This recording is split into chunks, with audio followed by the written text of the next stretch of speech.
Yeah, the Padres have gotten down to the 26-man roster. I got to believe that they've got some problems, guys they can't send to El Paso, guys they have to DFA, designated for assignment, which is exposes them to waivers. You can put a guy on DFA, you could pull him back. Then you got to decide whether you're going to let him go to that team that claimed him or trade him somewhere else. So anyhow, the Padres made their final cuts. In the final groups, they had about 6 guys they had to make decisions on who stays and who goes.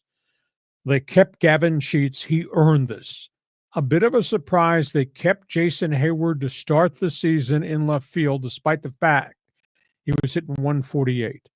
They kept the super utility guy, Jose Iglesias. He was batting about 200 late spring arrival. They're keeping Yuli Gurriel at age 40. Now, he did hit. He hit a little bit better than most people thought. He's going to be backup first baseman, maybe part-time DH, super utility guy. They also kept Brandon Lockridge, the left fielder, because of his speed, because of his glove, because he hit over 300 during the course of the spring. And in a surprise, they decided they're keeping, at least to start, Martin Maldonado. Great glove, no bat whatsoever. So he and Diaz are going to be the 2 catchers. So they had 6 decisions to make last night into this morning. Those are the 6 that they are keeping. Reaction? Just really strange how this is all going on. It seems like they've had enough of Luis Campusano. Just go down to AAA, figure it out. We're not going to keep protecting you up on the major league roster. That's a shame.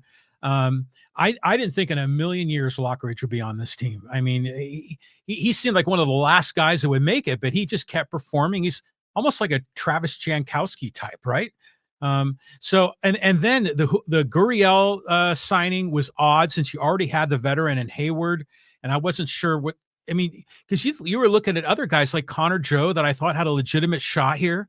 So I don't know. It seems like they just skewed so heavy with veterans. And then I'm just thinking, are these guys going to turn into Nelson Cruz?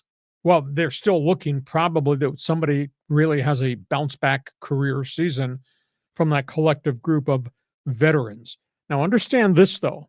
You're on the roster on Thursday on opening day, John. Mm-hmm. Salary's guaranteed. It's not like we can cut them any time. You take a bit of a hit. Right.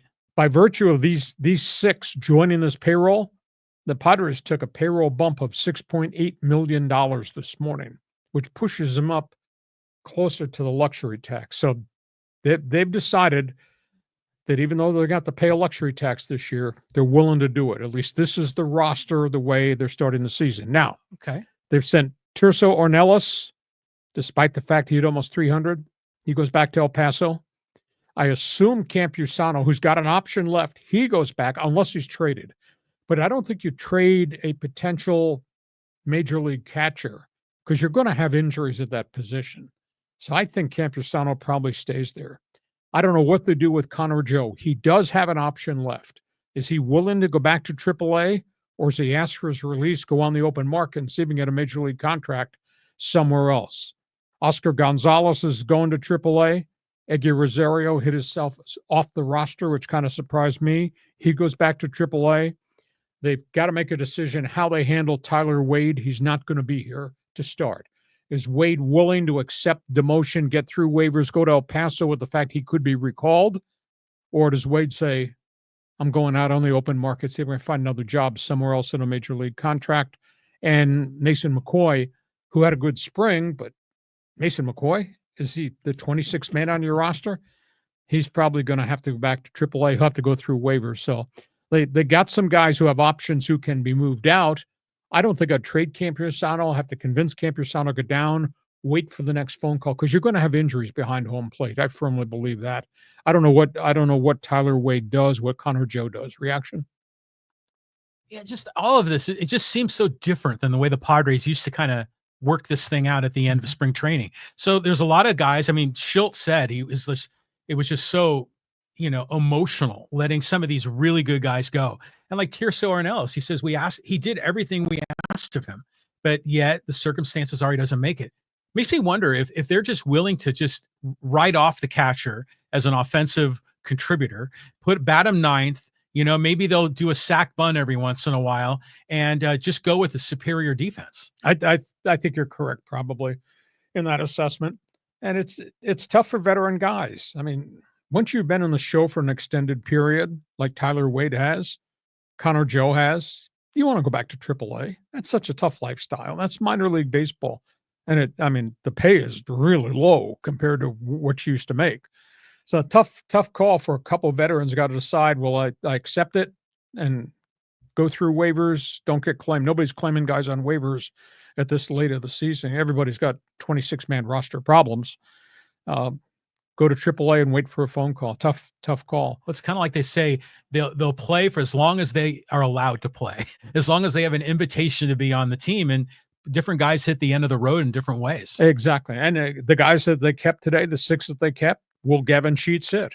Will Gavin Sheets go back and be a 213 hitter as he was with the White Sox that got himself released? Well, I heard that Sheets was hitting all the bombs off of like minor league pitchers, and he didn't perform well against regular MLB starters. Well, he's going to be in the lineup one way or another, sometimes in left field, maybe at first base, maybe as the designated hitter.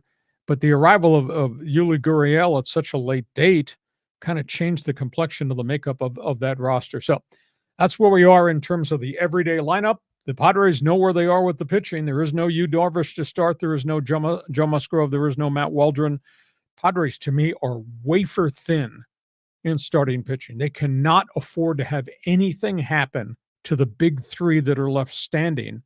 And we still have to hope that whoever's going to be the 4th guy, going to be the 5th guy, is going to give them quality starts. I think the bullpen is really set, although they're not talking at all about Suarez's problems, and he had a really bad spring training. Do you trust him to be the closer? Have you figured this out? What's it going to be like when you give him the ball the first series against the Atlanta Braves? What are you going to get? Can you trust him? So we got to keep an eye on that. Pitching right now is an issue just because they don't have strength in numbers in the rotation, and they got a question mark with the closer. Yeah, but Jason Adam can fill that role admirably. And by the way, this Hart kid that came over from Korea, I saw the interview with him that Marty Caswell does, those great interviews on YouTube. And it was cool to see how he really appreciated his time in Korea. He learned things about himself, and the culture there taught him a lot more about patience. He thinks he's not only a better ball player, but a better person now coming back to America. Well, we'll see him get people out. He did get dinged up in his last Cactus League start. Well, there was also balls that were dropped and lost, and that line score looked ugly, but it wasn't as bad in real life. Well, we'll see. He's probably going to get a start, maybe the end of the first series against the Braves or the start of the second series.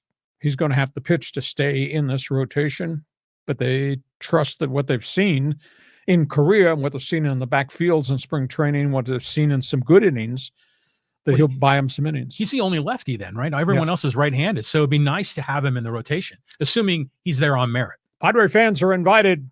What do you think? By the way, speaking of baseball, Thursday, MLB preview. We're going to break down the teams, division by division races. Thursday on this podcast, you want to be with us for that. We go